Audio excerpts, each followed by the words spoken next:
Magandang gabi po. Ito po muli si Christine Montiato na nag-aanyaya po sa inyo muli na tayo po'y makinig sa magandang balita ayon kay Mateo. Sa mga ebanghelyo ni Mateo, ang paglalakbay ng ating Panginoong Hesukristo sa lupang Israel.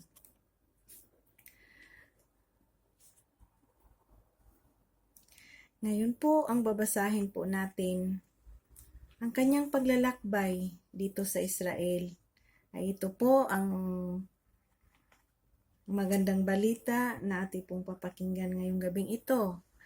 At ngayong araw na ito ang ika-14 na araw ng Kwaresma.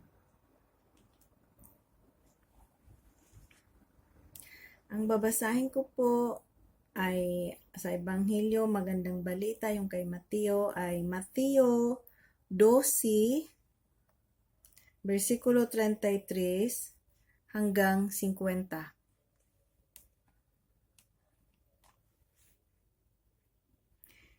Sinasabi ninyong mabuti ang punong kahoy kung mabuti ang kanyang bunga, at masama ang punong kahoy kung masama ang kanyang bunga, sapagkat sa bunga nakikilala ang puno. Lahi ng mga ulupong, paano kayong makakapagsabi ng mabubuting bagay gayong kayo'y masasama? Kung ano ang nag-uumapaw sa puso ay siyang sinasabi ng bibig. Mabuti ang sinasabi ng mabuting tao, sapagkat puno ng kabutihan ang kanyang puso.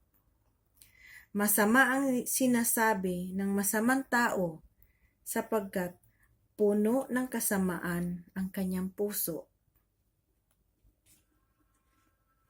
Tandaan ninyo, sa araw ng paghuhukom, pananagutan ng tao ang bawat walang kabuluhang salitang sinasabi niya. Pawawalang sala ka o paparusahan batay sa iyong mga salita.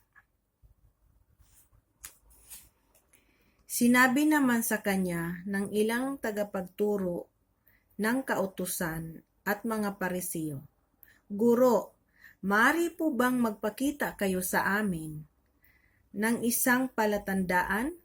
Sumagot si Jesus, Lahing masama at taksil sa Diyos.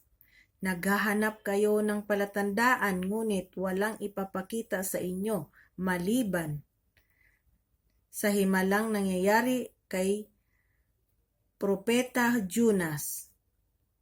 Kung paanong si Jonas ay 3 araw at 3 gabing nasa tiyan ng dambuhalang isda, ang anak ng tao ay 3 araw at 3 gabi ring nasa libingan.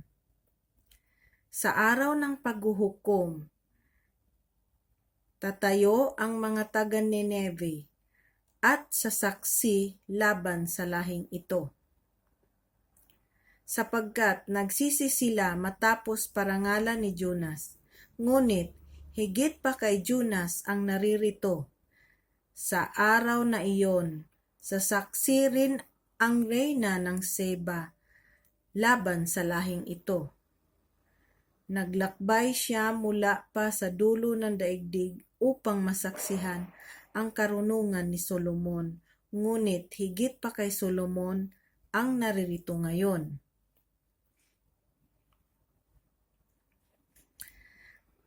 Kapag masamang espiritu ay lumabas mula sa isang tao, siya'y gumagala sa mga lupaing tigang upang maghanap ng mapagpahingahan.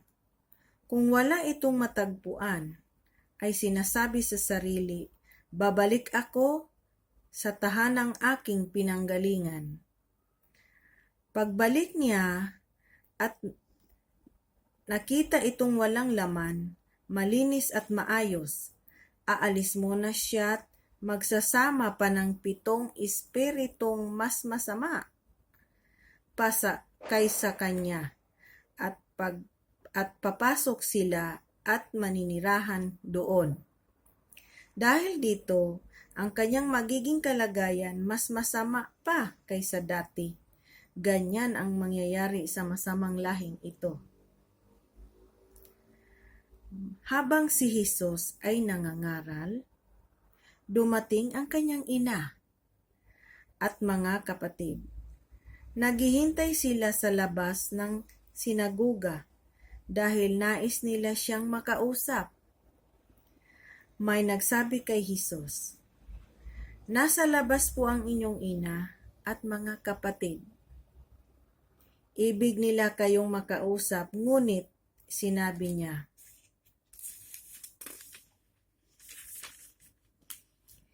"Sino ang aking ina at sino-sino ang aking mga kapatid?" Itinuro niya ang kanyang mga alagad at sinabi, "Sila ang aking ina at mga kapatid sapagkat ang sinumang sumusunod sa kalooban ng aking Ama na nasa langit, iyon ang aking ina at mga kapatid." Dito po muli ako nagtapos sa Ebanghelyo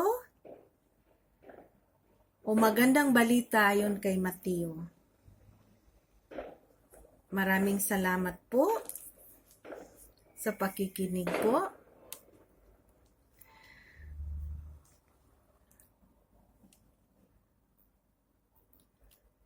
Kung ano man ang mga nasa ating kalooban ngayon, kung ano mang dinaranas natin ngayon, ay pagdasal po natin. Sa panahong ito, nitong panahong Kwaresma, kailangan po natin ang tugon ng ating mga hinihiling, ang ating karamdaman na ito'y hinihiling natin para gumaling. Na sana'y tayo po'y magbalik loob sa Panginoong Hesus. Magmamakaawa po tayo, mananalig po tayo, na tayo'y gabayan ang ating pamilya, ang ating pang-araw-araw na pamumuhay, na sana'y ito'y ang daan para makamtan natin ang kapayapaan sa ating puso, sa ating buhay. Ito po si Christine Montialto. Pasalamat po muli at magandang gabi.